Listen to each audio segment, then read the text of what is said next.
मित्रों, हमारे हिंदू धर्म ग्रंथों में अथाह विचित्र कथाएं में प्राप्त होता है। उन्हीं में से एक यह भी प्राप्त होता है कि रावण का एक बड़ा भाई भी था जो रावण से असंख्य बलशाली था, जिसे मारने में नारायण अस्त्र और बड़े से बड़े शस्त्र भी उसे मारने में विफल रहे। तो आखिर उसे किसने मारा? उसका नाम क्या था? वह रावण का बड़ा भाई कैसे हुआ? इस वीडियो में इन सभी बातों पर विचार करेंगे, तो बने रहिए पूरे वीडियो के साथ। तो जय सीताराम मित्रों, स्वागत है आपका हमारे धर्मार्थ ज्ञान दर्पण यूट्यूब चैनल में। तो दोस्तों, पहले जानते हैं कि वह रावण का भाई कैसे हुआ। मित्रों, राक्षस राज सुमाली की पुत्री कैकसी का विवाह विश्रवा के साथ हुआ था, जिसके कुछ ही समय बाद उसने रावण को जन्म दिया था। परंतु रावण अकेला ही नहीं जन्मा था, उसके साथ ही शतानंद का भी जन्म हुआ था। समय के साथ साथ दोनों भाई बड़े होने लगे। शतानंद हर विषय में अपने भाई रावण से कहीं अधिक श्रेष्ठ सिद्ध होने लगा। धीरे धीरे आयु वृद्धि के साथ दोनों भाइयों का अपनी शक्ति से परिचय होने लगा और कम आयु में ही दोनों ने युद्ध शिक्षा लेना आरंभ कर दिया। फिर एक दिन दोनों भाइयों ने अपनी शक्ति की आजमाइश के उद्देश्य से आपस में ही युद्ध शुरू कर दिया। उस युद्ध के बीच में रावण ने कहा कि मुझे पता है कि मेरा शरीर आपसे कम विकसित है, लेकिन मेरी ताकत को कम आंकने की भूल मत करना। यह सुनकर रावण का भाई शतानंद क्रोध से भर गया और बोला कि दिखा अपनी ताकत। फिर दोनों भाइयों में घनघोर युद्ध हुआ और परिणाम यह हुआ कि रावण को अपने भाई से युद्ध में हारना पड़ा। इस घटना को रावण और शतानंद की मां ने देख लिया। उन्होंने दोनों को बहुत डांट लगाई कि तुम तो आपस में ही युद्ध कर रहे हो।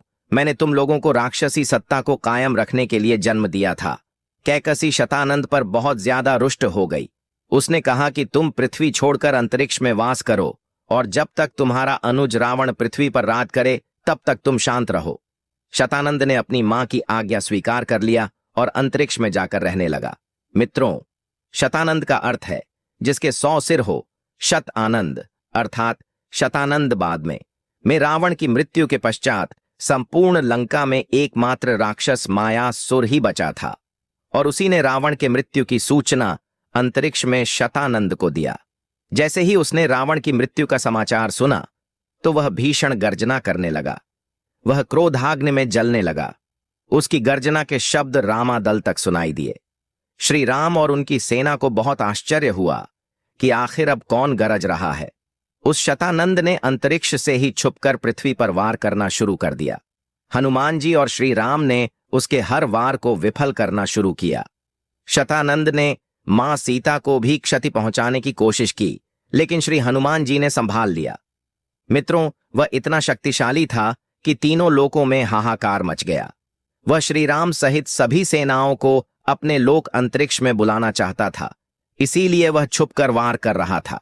सुग्रीव ने श्री राम से कहा, हे राम, अब आप ही बताइए कि क्या करना चाहिए। इस प्रकार श्री राम की सेना में विचार विमर्श होने लगा और श्री राम की आज्ञा अनुसार सभी उसके शतानंद लोक उससे युद्ध करने के उद्देश्य से जाने को तैयार हुए।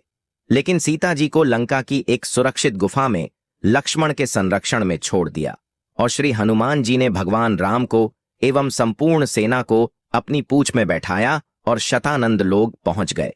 उधर रावण के भाई शतानंद ने युद्ध की संभावना को देखते हुए युद्ध की व्यवस्था को और अधिक सुदृढ़ कर दिया।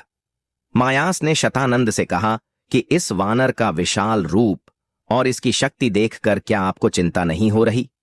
यह सुनकर शतानंद ने तुरंत अपनी माया शक्तियों से श्री राम की सेना पर विभिन्न प्रकार से प्रहार करना शुरू कर दिया। उसने वायु को और अधिक तीव्र कर दिया, जिस वजह से हनुमान जी की पूंछ पर बैठे हुए समस्त वानर योद्धा असंतुलित होने लगे।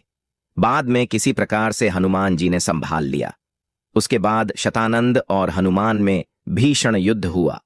शतानंद ने हनुमान जी से कहा कि मुझे रावण या कुंभकर्ण समझने की भूल मत करना। तुम सबकी आत्मा तक कांप उठेगी जब मेरे क्रोध की ज्वाला तुम सबको भस्म कर देगी। इसी लोक में तुम सबकी समाधि बनेगी। मैं अपने अनुज रावण की मृत्यु का प्रतिशोध लूंगा।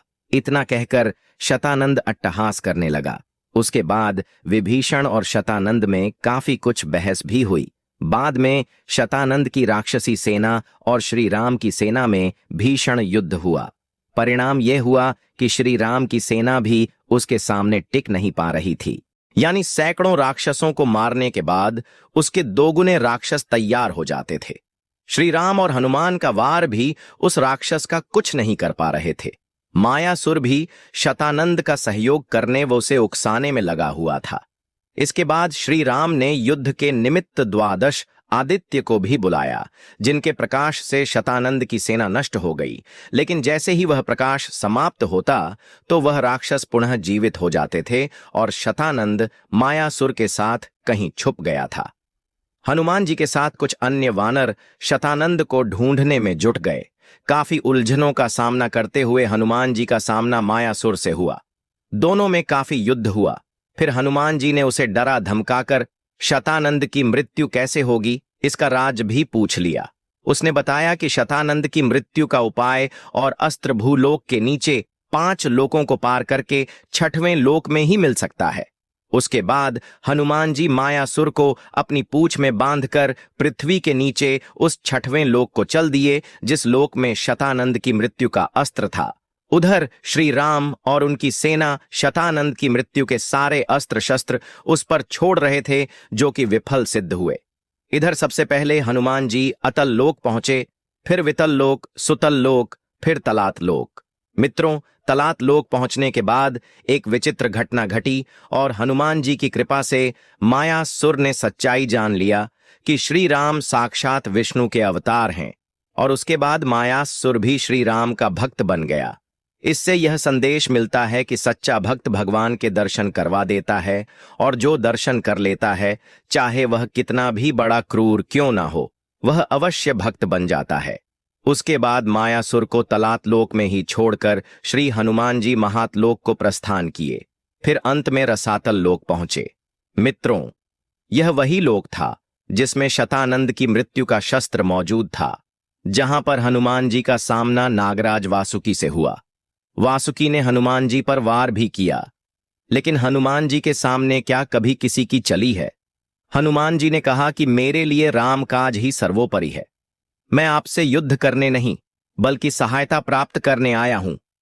वासुकी ने कहा कि क्या चाहते हो तुम, और कौन हो तुम? हनुमान जी ने बताया कि मैं प्रभु श्री राम का सेवक हूं। रावण के बड़े भाई शतानंद के वध के निमित्त से यहां आया हूं। लेकिन फिर भी नागराज वासुकी को यह परिचय समझ में नहीं आया। फिर हनुमान जी ने एक शर्त रखी कि यदि आपने मुझे यहां से उठाकर फेंक दिया तो मैं यहां से चुपचाप लौट जाऊंगा, परंतु यदि आप मुझे हिला भी नहीं पाए तो आपको मेरी सहायता करनी होगी। वासुकी ने स्वीकार कर लिया। फिर बासुकी हनुमान जी को हिला नहीं पाया, लेकिन जब विफल हो गया तब हनुमान जी को प्रणाम किया और समझ गया कि यह तो शिव के ही अंश हैं। हनुमान जी ने कहा कि श्री राम काज में विलंब हो रहा है, इसलिए आप मुझे अतिशीघ्र वह अस्त्र प्रदान करें जिसके द्वारा शतानंद की मृत्यु होनी है। उसके बाद नागराज वासुकी ने वह दिव्यास्त्र हनुमान जी को दे दिए और हनुमान जी उस अस्त्र को लेकर शीघ्र ही श्री राम के पास चल दिए। इधर श्री राम ने शतानंद का वध करने के लिए नारायणास्त्र का प्रयोग किया, लेकिन वह महान अस्त्र भी शतानंद का वध नहीं कर सका। इसी बीच वहां पर हनुमान जी पहुंच जाते हैं। हनुमान जी ने देखा कि श्री राम सहित उनकी सारी सेना धराशायी पड़ी हुई है, क्योंकि नारायण अस्त्र का प्रयोग जो करता है वह कुछ क्षण के लिए शक्तिहीन हो जाता है। इसलिए श्री राम भी बेहोशी हालत में थे। यह सब देखकर हनुमान जी अत्यंत क्रोधित हो उठे और जो दिव्यास्त्र वे लेकर आए थे उसे शतानंद पर चला दिया। शतानंद मर तो गया, लेकिन पुनः जीवित हो उठा। उसी समय वहां पर शिवजी प्रकट हुए। हनुमान जी ने पूछा, हे भोलेनाथ, शतानंद को तो मैंने इसकी मृत्यु के अस्त्र से ही मारा है, फिर यह कैसे जीवित हो गया? शिव जी ने कहा कि यह सत्य है कि जिस अस्त्र से तुमने शतानंद पर वार किया है उसी अस्त्र से उसका वध होगा। हे हनुमान, शतानंद का वध इतना सहज नहीं है। यहां पुष्कर लोक में भेजने से पूर्व उसकी माता कैकसी ने उसे वरदान दिया था कि उसकी मृत्यु किसी अयोनिजा के हाथों ही हो सकती है, यानी जो किसी के गर्भ से नहीं जन्मा हो। शिवजी ने कहा कि देवी सीता अयोनिजा है, वही इसका वध कर सकती हैं। शतानंद की मृत्यु ही श्री राम और उनकी सेना को होश में ला सकती है। हे हनुमान, अभी तक तुमने उन्हें वात्सल्य से परिपूर्ण माता के रूप में ही देखा है, संसार ने उनका पतिव्रता रूप भी देखा। शिव जी ने कहा कि अब वह समय आने वाला है जब यह संपूर्ण संसार देवी सीता का महाशक्ति रूप देखेगा, जो धर्म की रक्षा करने वाला है, किंतु अधर्मी के लिए महाभयंकर रूप होगा, जिसे देवी चंडी के रूप में जाना जाएगा। शिव जी ने हनुमान जी को समझाया और कहा, अब तक तो ब्रह्मदेव ने देवी सीता को इस घटना की सूचना दे ही दी होगी, किंतु तब तक तुम्हें शतानंद को यहीं पर उलझाए रखना होगा, जिससे कि वह कोई और अनिष्ट ना कर सके। हनुमान जी ने कहा कि ऐसा ही होगा।